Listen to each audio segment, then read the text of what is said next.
Good evening and welcome to Gravitas. I'm Palki, Sharma, Upadhyay. Let's get started.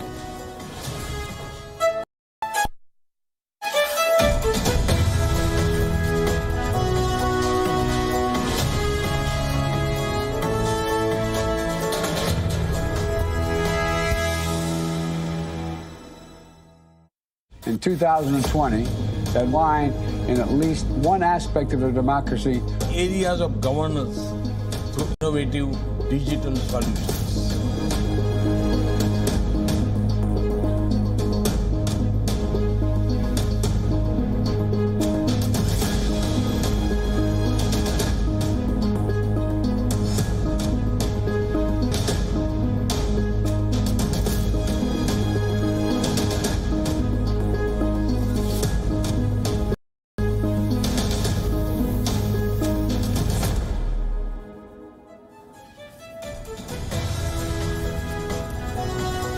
US President Joe Biden, a summit of democracies. You already know the headlines by now. China and Russia have not been invited. Taiwan has been invited. Beijing is mighty upset.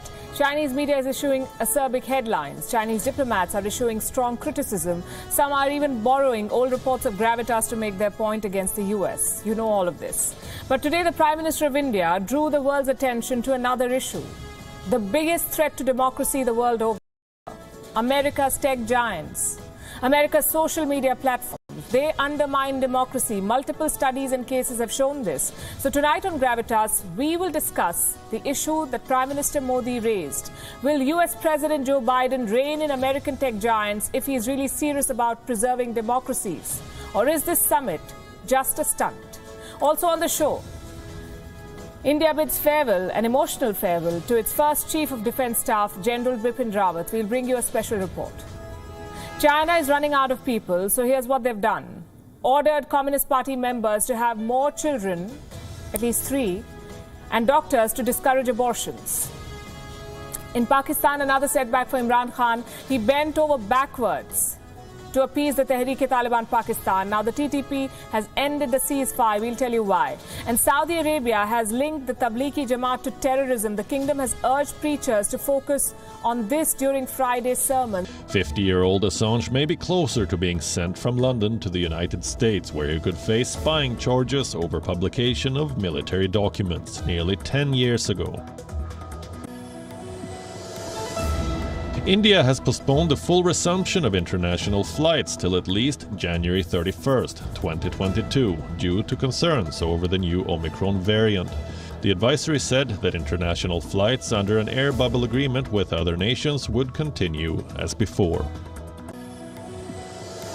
More than 50 people, most of them migrants from Central America, have been killed in a trailer crash in the southern Mexican state of Chiapas. Officials have called it one of the worst road accidents in the country in recent years. The United Nations Human Rights Office is finalizing its assessment of the situation in China's Xinjiang region. This after an unofficial British-based tribunal said that Chinese President Xi Jinping was responsible for genocide and crimes against humanity in the Xinjiang region. A U.S. federal appeals court rejected former President Donald Trump's bid to prevent the release of White House records relating to the January 6th Capitol attack this year. Trump earlier sought to exercise his privilege as a former president to keep crucial documents secret. A group of 15 European Union states agreed to take in 40,000 Afghans for resettlement. Germany will accept the bulk of the new arrivals, followed by the Netherlands, Spain and France. Protesters in Myanmar closed down shops and deserted streets in a silent strike against the military rule. This after the government was ousted in a coup in February this year.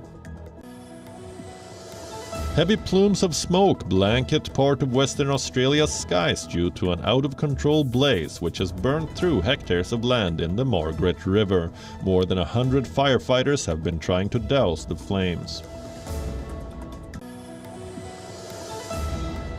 Captain Joe Root and David Malan have led England's fight back on day 3 of the first Ashes test against Australia in Brisbane. Travis Head top-scored with 152 as Australia folded up for 425 in the first innings with a lead of 278 runs. After a poor start, half-centurions Root and Malan put on an unbroken 159-run stand to take England to 220 for 2. Root also became the first Englishman to score 1,500 runs in a calendar year. Spanish side Villarreal have sealed the last available berth in the knockout round of the Champions League after beating Italian side Atalanta 3-2. Heavy snowfall in Bergamo on Wednesday had seen the tie postponed by a day. The Europa League holders edged a thrilling contest to progress as Group F runners-up, behind Manchester United. Atalanta will now enter the playoffs for the Europa League knockout round.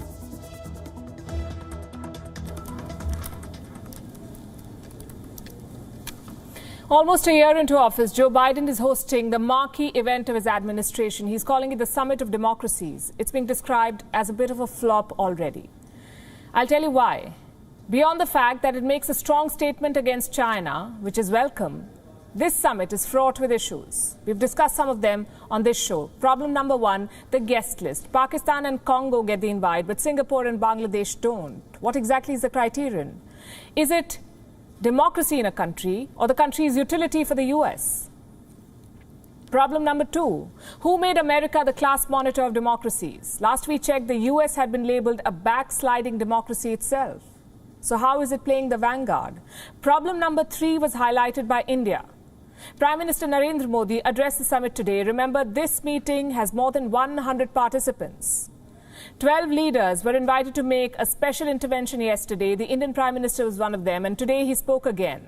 We want to dwell on what he said, because Prime Minister Modi raised one of the biggest challenges of our times: American social media companies, how they're destabilizing democratic states, how they're fueling tension, and how they're undermining democratic rights. You see, social media was supposed to be a vehicle to promote free speech and expression. But today it is fanning fires and dividing people. These companies are all headquartered in the US. So as Joe Biden talks about preserving democracies, will he rein in the companies that are proving to be the biggest threat to democracies? That's what India is highlighting, and that's what we'll discuss tonight on Gravitas. Let's start with what Prime Minister Modi of India said. He addressed the summit a few hours ago, and he spoke at length on one issue that world leaders tend to ignore: the role of technology in our society. Prime Minister Modi discussed the impact of technology on a democracy. He said social media can impact democracies in a positive or a negative way. So what is the solution? Prime Minister Modi believes big tech is a stakeholder in the process. They should contribute towards preserving open and democratic societies. Listen in. India would be happy to share its expertise in holding free and fair elections and enhancing transparency in all areas of governance through innovative digital solutions. We must also jointly shape global norms for emerging technologies like social media and cryptocurrencies, so that they are used to empower democracy, not to undermine it. Social media companies need to empower democracies, not undermine them. That's what the Indian Prime Minister said. Now let me tell you how American social media companies undermine democracies. In 2020, more than 3 billion people were on social media worldwide. By 2025, more than 4 billion people, are expected to be on these platforms. That's more than 50% of the world's population. Now look at the list of the world's top social media networks. The top 5 apps or platforms are all American: Facebook, YouTube, WhatsApp, Instagram, and Facebook Messenger. 4 of them are controlled by one company, Meta. What's their combined user base of all 5? Well over 9 billion. 9 billion users. The point I'm making is simple. These companies are very powerful. They reach all corners of the world. They influence the minds of billions of people. And they've been found wanting in promoting democratic values. The past is proof. Today, social media is where riots begin. Look at what happened in Myanmar. More than 1 million Rohingyas were forced to flee from Rakhine. We know that Myanmar's army targeted them in a deadly crackdown, but they weren't the only ones responsible. The United Nations investigated the riots, and they found that Facebook played a role in spreading hate. Let me tell you what the chairman of the fact-finding mission had to say. He was talking about the role of social media in this violence, and I'm quoting, "It has substantially contributed to the level of acrimony and dissension and conflict, if you will, within the public."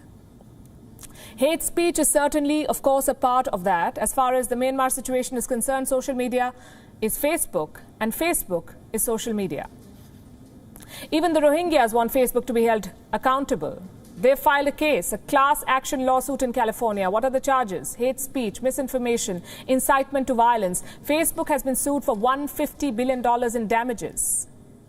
Then we come to Bangladesh. In October, Bangladesh witnessed anti-Hindu riots. At least 6 people died. What was the trigger? A Facebook post that incited a Muslim mob against the Hindu community.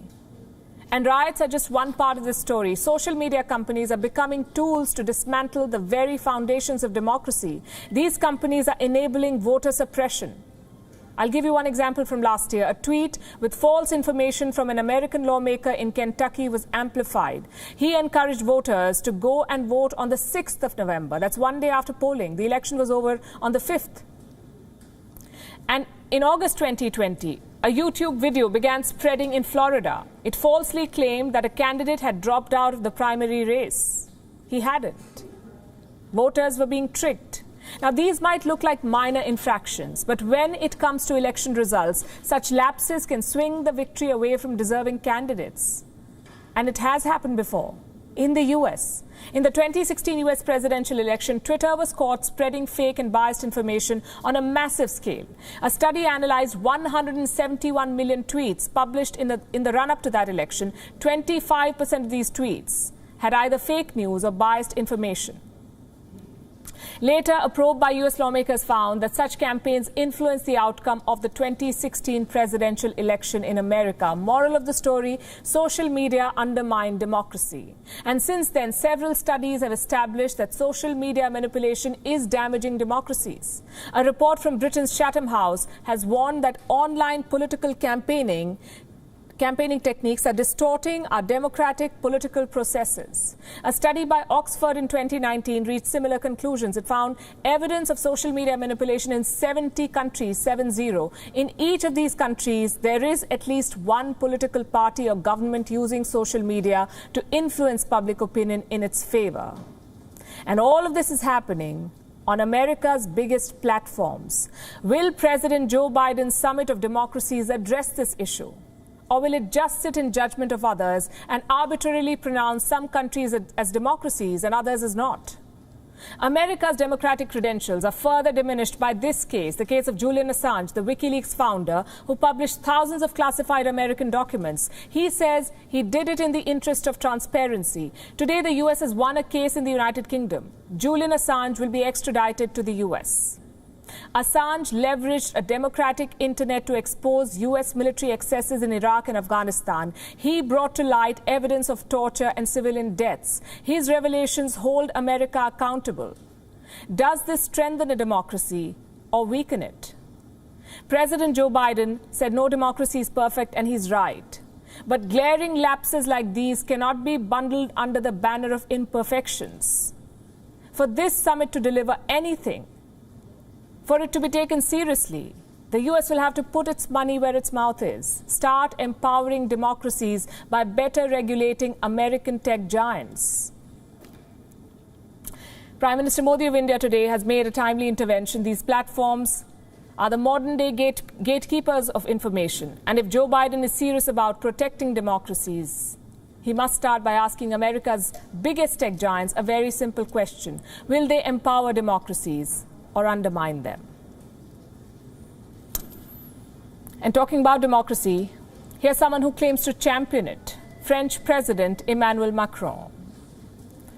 This coming year is make or break for him. Two things can happen. One, he ends up as the emperor of Europe, or two, he ends up out of office in France, truly make or break. His first challenge is in Brussels. On the 1st of January, France will take over the presidency of the European Union. It's a 6-month job, and Emmanuel Macron has big plans. His motto is recovery, power, and belonging. That second one is very interesting, power. The last time Europe chased power, the world suffered. We had colonialism, we had 2 world wars. So how does President Macron define European power? Here's what he said on Thursday. If I had to sum up in one sentence the objective of this presidency, which will run from January 1st to June 30th, I would say that we must move from a Europe of cooperation within our borders to a powerful Europe in the world, fully sovereign, free to make its own choices and master of its own destiny. And that is the objective we must pursue. A master of its own destiny. Is that a message to Washington? It could be. Macron has always argued for an assertive Europe, a Europe that thinks for itself instead of blindly following the US. Just look at his foreign policy.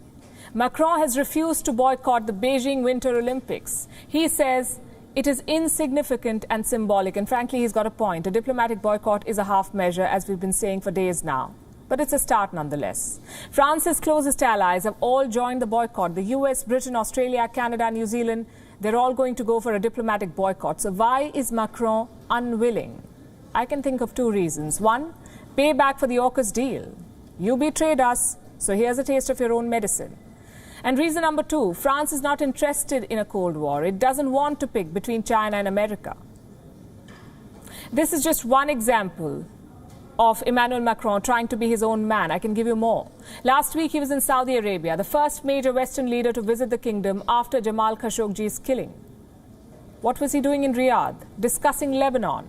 France and Saudi Arabia have pledged to resolve the crisis in Lebanon. It's one of Macron's pet projects. You may remember some pictures from last year. 2 days after the Beirut port blast, Macron visited the city. He walked through the debris. He met with the people. It was a dress rehearsal for his dream job, not president of France, but the leader of Europe. His other pet project is Africa. It's a mix of hard power and outreach, you could say. Macron has increased aid. He has returned stolen cultural artifacts. And this year, he sought forgiveness for France's role in the Rwanda genocide. That is the outreach part. He's also deployed 5,000 French troops in Western Africa. Their mission is to eliminate Islamist insurgency. Next year, President Macron plans to expand this relationship. He's proposing a summit between the European Union and the African Union. The plan is quite clear. If Africa is the next geopolitical playground, Macron wants Europe to take the lead. It's a shrewd but problematic plan. Because don't forget, Africa was plundered by European colonialism. So their governments will be wary of Macron's designs. Which brings us to his plans for Europe. What exactly are they? For starters, Emmanuel Macron wants a European army. Listen to what he said in 2017, I'm quoting, "We have to protect ourselves with respect to China, Russia, and even the United States. We will not protect Europeans unless we decide to have a true European army." This sums up Macron's plans. He wants to turn the EU from a bloc into a pseudo-nation state. Its own foreign policy, its own border policy, and its own defense mechanism. The question is, can he do it? You could argue that this is the perfect time. Angela Merkel has stepped down as Germany's chancellor. There's a power vacuum in Europe. If he wants, Macron could fill that vacuum. But his big challenge is domestic politics. You see, France goes to polls in April 2022, bang in the middle of the EU presidency. So Macron will be busy traveling, making speeches. How much time can he devote to Brussels? Plus, will he be re-elected? That's a big question. Right-wing candidates are surging in France. In fact, one survey showed Macron losing this election, and if that happens, his European dream would be dashed. There's no denying that Macron is charting his own path in geopolitics. He's investing in Africa, he's selling weapons and fighter jets in the Gulf, he's wading into the Indo-Pacific, and he's doing most of this against US orders or wishes. Emmanuel Macron wants to put Europe at the center of the world again. The question is, after centuries of war and plunder, after stepping out from a once-in-a-century pandemic, does Europe have the appetite to lead? Closer home, do you remember Taliban? The Pakistani Taliban, as they're often called, the terror outfit that Imran Khan struck a peace deal with. The outfit his party said should get a chance at forgiveness. Guess what? The TTP does not want forgiveness from Islamabad. It has called off the truce. And this is something that we suspected would happen, but we did not expect it to happen so soon. The deal came into effect on the 9th of November. It's the 10th of December today, and the pact has gone down the drain. It barely lasted a month. The question is why? The answer is why not? Did Islamabad really expect a terror outfit to uphold peace? Did it really think that it could reason with radicals? I know Imran Khan has a thing for prophecies. He thinks he can bring Pakistan together, even separatists. Clearly, those prophecies are not working. The TTP says it will not extend the ceasefire. Why? Because Islamabad has failed to meet its demands. Which demands? Releasing 102 TTP prisoners from jail and appointing a negotiating committee for talks. It had said the 1st of November will not extend the ceasefire. Why? Because Islamabad has failed to meet its demands. Which demands? Releasing 102 TTP prisoners from jail and appointing a negotiating committee for talks. It had said the 1st of November as the deadline. Islamabad could not keep up, so the Tehreek has abandoned the deal. It has also issued a two-word warning for Islamabad. Be ready. For what? This, the Tehreek did not specify, although it doesn't take a genius to understand what they mean. This is a warning for Islamabad to brace itself for more trouble, more unrest, more violence, more terror attacks. And we're not saying this without reason. A video has been released. It shows the Tehreek's chief, Noor Wali Mehsood, visiting the northern zone, an undisclosed location in Khyber Pakhtunkhwa. It shows him addressing scores of TTP supporters as a dozen armed men stand guard behind him. Do you know what he told the gathering? He said the TTP is not a separate organization. It is, in fact, a branch of the Afghan Taliban, which basically means that the group is part of the new Islamic Emirate of Afghanistan. Now, this is something that they've long denied. For decades, the Tehreek has called itself a separate and distinct outfit, not a Taliban offshoot. Nobody believed them. Now the TTP has dropped the pretense. Listen to this. تحریک طالبان پاکستان دا د امارت اسلامی یو شاخ دی دغه چتره یو حسادو.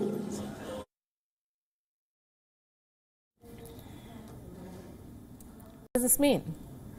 Will the TTP also overthrow the shackles of slavery in Pakistan? Remember, that's what Imran Khan said when the Taliban took over Afghanistan. He said they had broken the shackles of slavery.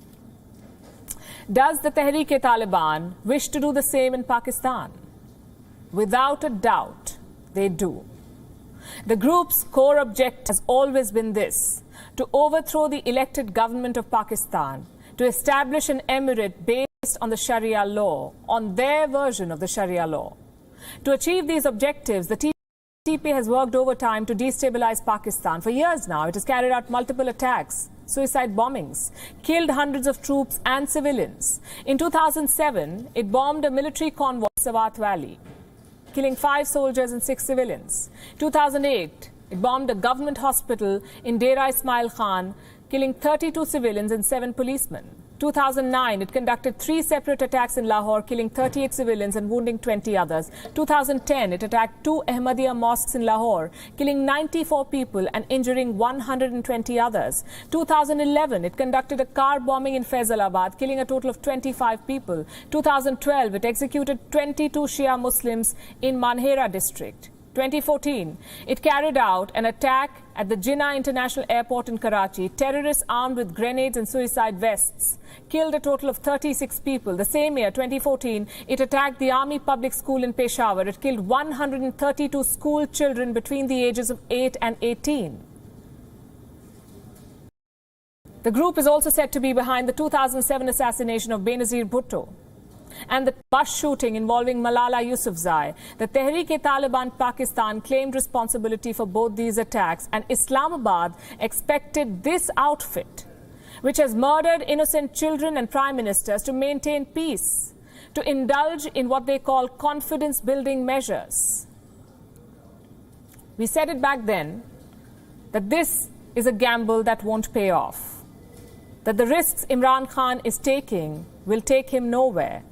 And look where we are today. The TTP is telling the Pakistan government to be ready. We do hope Imran Khan has got the message. Now, this afternoon, India bid farewell to its first Chief of Defence Staff. General Bipin Rawat, he lost his life in a chopper crash on Wednesday afternoon. Today he was cremated along with his wife, Madhulika Rawat, and 11 other brave hearts who did not survive the crash. Millions of Indians watched the last rites with a heavy heart as condolences continue to pour in from all over the world. Here's a small tribute to the bravery and valor of all the deceased.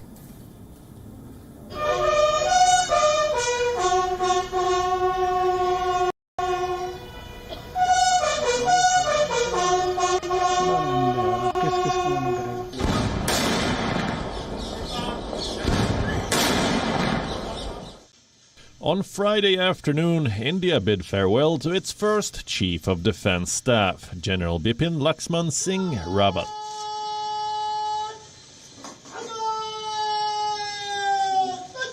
A son, a father, a husband, and an army man who stirred India's soul.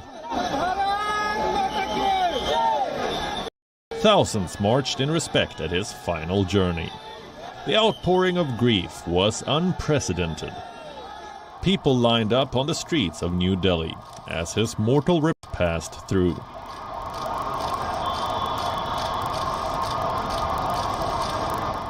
It was a befitting tribute to a general who devoted his life serving the nation.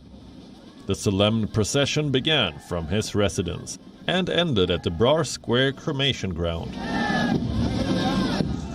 It was attended by people from all walks of lives, from all parts of the country, from all sides of the political spectrum.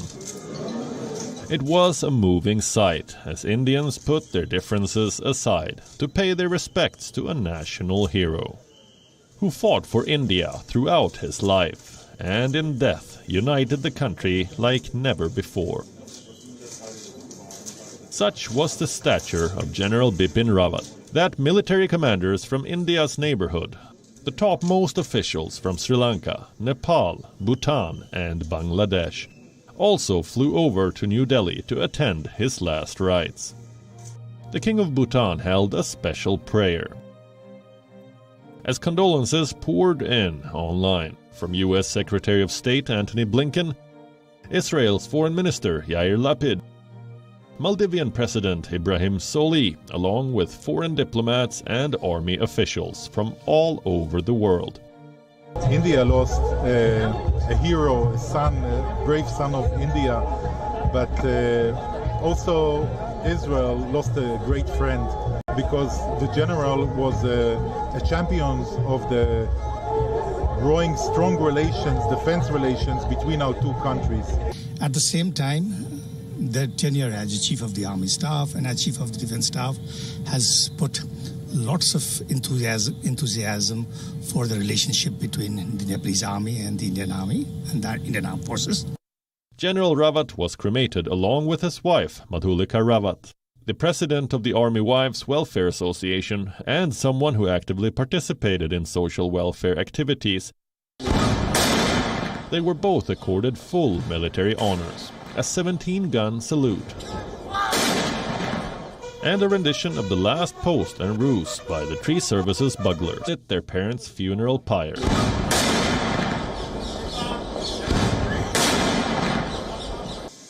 There were 11 other army officials who lost their lives. Brigadier Lakhwinder Singh Lidder, Lieutenant Colonel Hajinder Singh, Lance Naik B. Saiteja, Lance Naik Vivek Kumar, Lance Naik Jitender Kumar, Naik Gursevak Singh, Havildar Satpal Rai, Wing Commander P.S. Chauhan, Squadron Leader Kuldeep, along with Junior Commissioner Officers R.P. Das and A. Pradeep. Their last rites were conducted in their respective hometowns as millions across the country watched with a heavy heart. The nation salutes their bravery and valor and hopes their families find the strength to deal with this irreparable loss.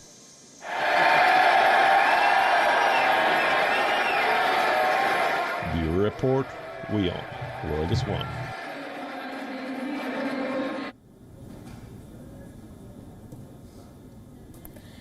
China is running out of people. I know it sounds weird. How can the most populous country in the world run out of people? Well, that's the thing about demography. A young, healthy population is a blessing, an aging one, not so much. And this is where China finds itself. Let me show you numbers from the last census. Births per 1,000 people was 8.5. That's the lowest in Chinese history. Fertility rate 1.3. Even lower than countries like Japan. And around 18% of China's population is over 60 years old. To put that in context, here in India, the number is around 10%. So two things are happening in China. One, the people are getting older, just like everywhere else in the world. And two, birth rates are plummeting, which means that as old people die, young ones are not taking their place. What does this mean for the economy? Bad news. Young people are the backbone of any country. They work, they add to the economic output, and they look after the elderly. Basically, they're an asset. But China is running out of that asset. They need young people to work in factories, to enroll in the PLA, the People's Liberation Army. So what can they do? Request people to have more children, or in the case of China, order people to have more children. A state-owned website wants Communist Party members to take the lead. I'll tell you what they wrote. Party members should shoulder the responsibility and obligation of the country's population growth and act on the three-child policy. No party member should use any excuse to not marry or have children, nor can they use any excuse to have only one or two children. Basically have 3 children. And knowing China, these are not just suggestions, these are orders. Every party member must have 3 children. And how many members does the Communist Party have? 95 million. Now, what if your age or medical condition stops you from having a child? Then your job is quote-unquote education, which basically means keep nagging your friends. Here's what else the article says. Party members should do something when family and friends are not getting married or giving birth. They should never be indifferent about them only having 1 or 2 children with any excuse. Well, what if you don't want to have children? You're the right age, you're medically fine, but you don't want 3 children. Well, tough luck. This is where joining the Communist Party gets you. Beijing does not consider its women as citizens with rights. They see baby-making machines. In September, China announced a clampdown on abortions. You can still get one for medical reasons, yes, but for non-medical reasons, you have to think twice. Same with vasectomies. Reports say public hospitals are turning patients away, and the numbers reflect that. In 2015, around 150,000 vasectomies were performed in China. By 2019, it fell to less than 5,000. The fact is, Chinese couples do not want more children. Why? Because they're expensive. It's expensive to raise a child, meaning. From daycare to tuitions to transport, raising a child is very expensive in China. Reports say low-income families end up spending 70% of their earnings on children. And this is why the propaganda has failed. The Chinese regime has made ads, they've distributed flyers, written editorials, they've tried everything, but young couples simply don't want more children. The next step could be legislation. If the one-child policy can be legislated, why not the 3-child policy or the 2-child policy? It's happened before. Many countries, in fact, have treated their citizens as vessels for procreation. Nazi Germany comes to mind. Hitler, remember, awarded medals to German women with multiple children. But what explains this obsession with population? It is all about power. More people equals more soldiers. More people equals more workers. And put together, that's more power. Because of this relationship, birth rates have been weaponized. Take Israel, for instance. Their fertility rate is 3.1. It's way too high for a modern democracy. But do you know why it's so high? Because there's a demographic race in Israel. The Jews want to retain their numerical upper hand, so they have bigger families. The Arabs do the same to keep up with the Jews or possibly displace them. And the result is this: by 2050, Israel could lose 10% of its open spaces. More people also means more houses, remember. And I'm not saying that government should not ask people to have more children. They can. But the intention and the method has to be right. You can offer tax breaks or reduce childcare costs or subsidize education. That is how you get people to have more children, not by writing threatening editorials or flooding social media with anti-abortion propaganda. On to Saudi Arabia now. This week, a major announcement came from Riyadh. It's more of a statement, really, against the biggest threat before Islam today, radicalism.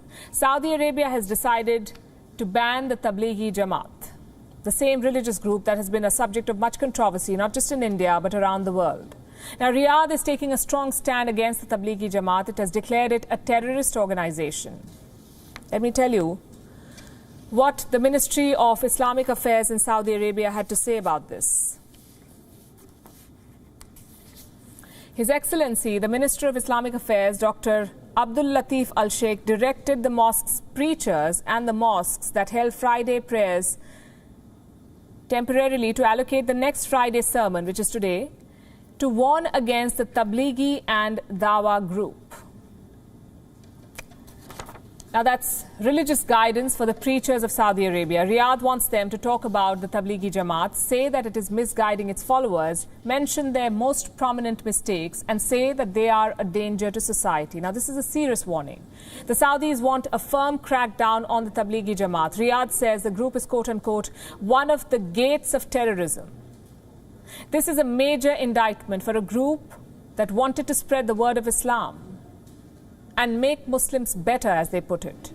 Saudi Arabia is known as the birthplace of Islam. It has a strong voice in the Islamic world. In fact, it's seen as a de facto leader of the Islamic world.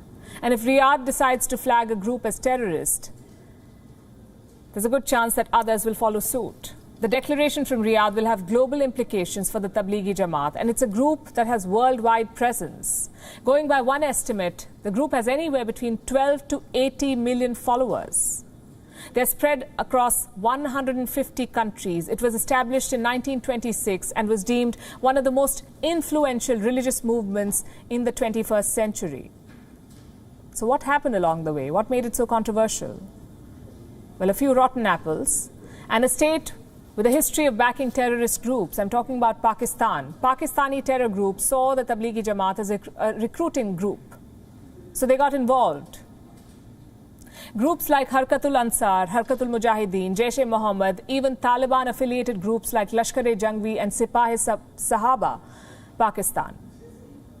They've all had connections with the Tablighi Jamaat. Even the Pakistani intelligence apparatus, they've tried to leverage the Tablighi Jamaat. Men like Javed Nasir, the former ISI chief. He was the mastermind of the 1993 Mumbai serial blast. Reports say Nasir was a staunch follower of the Tabligh. And there were more like him. People associated with the Tablighi Jamaat have been linked to major terrorist attacks, like the 2015 San Bernardino massacre and the 2008 Barcelona bombings. Now, here's something to remember. The Tablighi Jamaat is not a monolith, really. It has always distanced itself from such incidents. But there are suspicions that on some occasions, some of its functionaries have looked away. And regulating this group is the hardest part because, like I said, it is not a monolith. It's not run by one organization or one group. It is decentralized. Most of this membership is temporary, and local missionaries often improvise rather than following a standard strategy. And that leaves its followers completely unchecked and open to being radicalized by terror states like Pakistan in some cases. Saudi Arabia's ban will hurt the Tablighi Jamaat worldwide. It might even force its members to introspect. But until known backers of terrorism continue to thrive, groups like the Tablighi Jamaat will be leveraged for the activities of terrorists. And today is, now what I'm about to tell you may sound a bit weird because it really is. A cyber attack has crippled America's cream cheese. And today is, now what I'm about to tell you may sound a bit weird, because it really is. A cyber attack has crippled America's cream cheese industry, a key ingredient for many on-the-go snacks in the US. Like Bagel's, for instance, Bagel stores in the US do not have enough cream cheese, all thanks to a ransomware attack on one of the biggest cream cheese producers in the US. In October, the company's production units could not function for several days after cyber criminals hacked its systems. 2 months on, that cyber attack has proven to be disastrous. Here's a report. Cyber attacks are capable of spelling doom. They can disable entire networks, steal unfathomable amounts of data, even hold someone hostage for months. But did you know that cyber attacks can also cause a cream cheese shortage? This soft, rich cheese made from unskimmed milk and cream. It's the latest victim of a cyber attack. Bagel shops and bakeries are bearing the brunt. This is happening in the United States. In October this year, a ransomware attack hit America's biggest cheese manufacturer, Schreiber Foods, a dairy company which ranks 81st on the Forbes list of largest private employers. 2 months back, its production units came to a grinding halt as cyber criminals shut down its systems and compromised its distribution centers. They were all shut for several days. 2 months on, the attack has proven to be disastrous. There's not enough cream cheese in America. Food sellers are scrambling to meet elevated demand. Like Junior's, which in happier times used to be frequently visited by Barack Obama. Today, it is desperately struggling to get its hands on the scarce dairy product. The shortage is so bad that the company had to pause cheesecake production at a baking facility on December the 3rd. Junior's is not scrambling alone. Bagel vendors across America are feeling the pinch. From the rainbow bagels of Not Just Bagels to the kettle-cooked creations of Heartland Bagels, they've all been scraping by. Making the crisis worse is the holiday season. This demand is currently at its peak. Americans are buying more cakes and doing more baking. Cream cheese is a sought-after ingredient for both, but there is not enough of it. If only a holiday miracle could solve this crisis. Bureau Report, WION, World is One. With that, it's a wrap. We're leaving you with Gravitas images. Thank you. Have a good weekend. We'll see you on Monday.